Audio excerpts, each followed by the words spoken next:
Здравейте, ова е ТВ журналот на Гласот на Америка на македонски јазик Newsflash. Јас сум Лилица Китановска.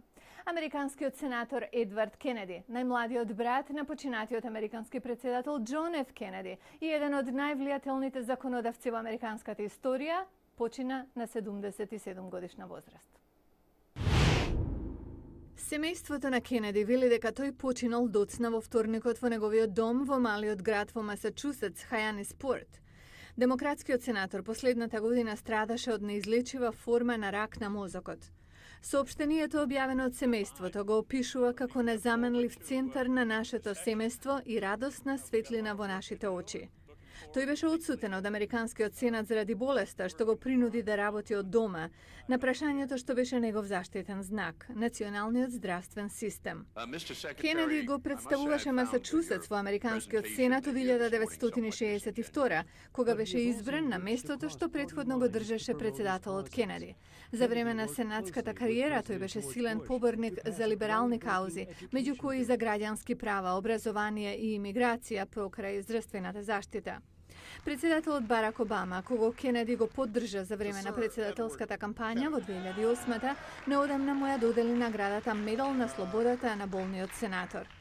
Во јануари, сенаторот колабираше за време на ручек во ротундата на Американскиот Капитол по инаугурацијата на председателот Обама. Кенеди беше силен, гласен критичар на Виетнамската војна и на инвазијата предводена од САД на Ирак во 2003-та. Неговата страстна и непоколеблива определба и погледи, со големото значење што го имаше во Сенатскиот дом, како и неговата способност да работи со членови од двете партии, му го донесоа прекарот лав на Сенатот. Неговиот личен живот беше проткаен со трагедија и скандал. Врз неговите двајца постари браќа, председателот Џон Ф. Кенеди и сенаторот Роберт Кенеди беа извршени атентати. Во 1969 тој беше во автомобилска несреќа на остров во Масачусетс, при што загина негова сопатничка. Тој подоцна призна дека е виновен што го напуштил местото на несреќата.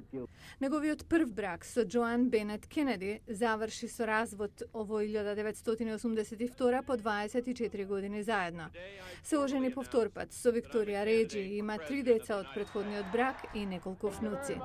Неговата автобиографија, Вистински компас, треба да излезе од печат следниот месец. Поголем дел од материјалот за книгата дошол од проектот на орална историја во кој учествуваше со Универзитетот од Вирџинија од 2004 година. А за печатот што Кенеди го остави во Соединетите Американски држави и во светот преку реакции кои постојано пристигнуваат, читајте на нашата веб страница glasnaamerika.com.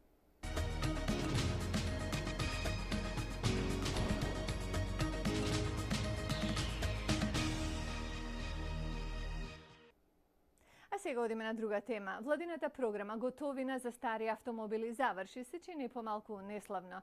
Голем одзив, малку пари. Денеска се навраќаме на прашањето колку оваа програма навистина и помогна на автомобилската индустрија во САД. Тоа беше крај на неброено многу автомобили што многу трошеле и почеток на, како што многумина американци се надеваа, посветла иднина за автомобилската индустрија. Повеќе од 1000 отпуштени работници од General Motors беа повикани назад на производствените линии, додека потрошувачите повторно ги полнеа изложбените салони, избирајќи нов автомобил за стариот, за кој владата плаќа да биде уништен. Артур Хойланд купил нов автомобил и вели дека без програмата веројатно бе го чувал стариот. Се додека можел да се тркала.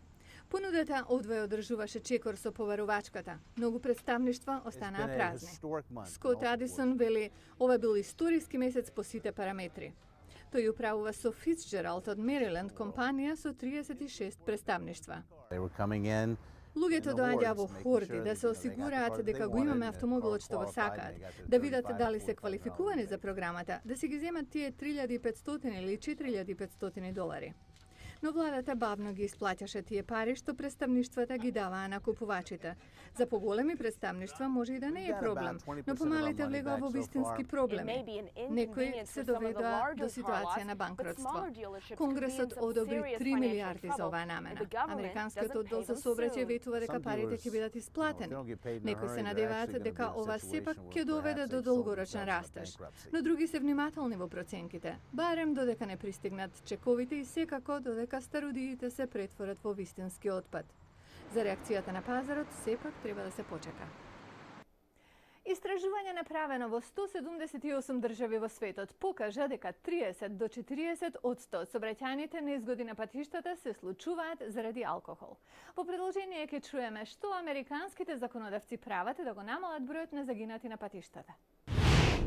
Лора Дин Муни пред 18 години во сообраќајна незгода го загубила сопругот. Човекот кој го удрил со автомобилот бил пијан. Тие биле во брак само 2,5 години. Вели останала сама со 8,5 месечно бебе. Во несреќата загинал и пијаниот возач. Никогаш не може да сватите зошто морало да се случи, вели таа, но на крајот имате само две алтернативи: да останете доживотно огорчени или да минете преку тоа. Муни сега работи за Мајки против возење во пијана состојба или МАТ, организација која се бори да го намали бројот на лицата кои возат под влијание на алкохол. Не сакав ниту една друга жена да мине низ тоа што минав јас. Не сакав да има и други деца кои ќе останат без родител во ваква сообраќајна несреќа. Оваа организација вели дека годишно во САД гинат 12.000 лица поради алкохол. Тоа е 40% помалку од 80-тите години. Муни верува дека ова е резултат на работата на полицијата. Сепак пијаните возачи и натаму се закана на патиштата. Во САД повеќето од лицата кои се фатени во пијана состојба се мажи, но во изминативе 10 години бројот на жените кои возеле под влијание на алкохол пораснал за 30%. Доктор Алберто Конча Истман од здравствената организација Pan American вели дека ова е глобален тренд. Тој додава дека поголемиот дел од 30 до 40% од смртните случаи на патиштата поврзани со конзумирање на алкохол се причинети од млади луѓе. Кога сме млади, мислиме дека ништо нема да ни се случи. Не ги сваќаме советите сериозно. За да се промени ова, доктор Конча Истман вели дека е потребно подобро образование во оваа област, како и поголема ангажираност на полицијата за спроведување на законот.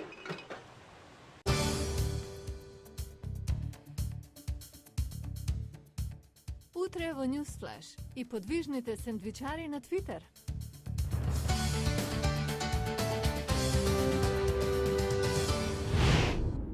И тоа беше се за ова емисија Newsflash од Гласот на Америка на македонски јазик. Јас сум Лилица Китановска. Поздрав од Вашингтон, до гледање.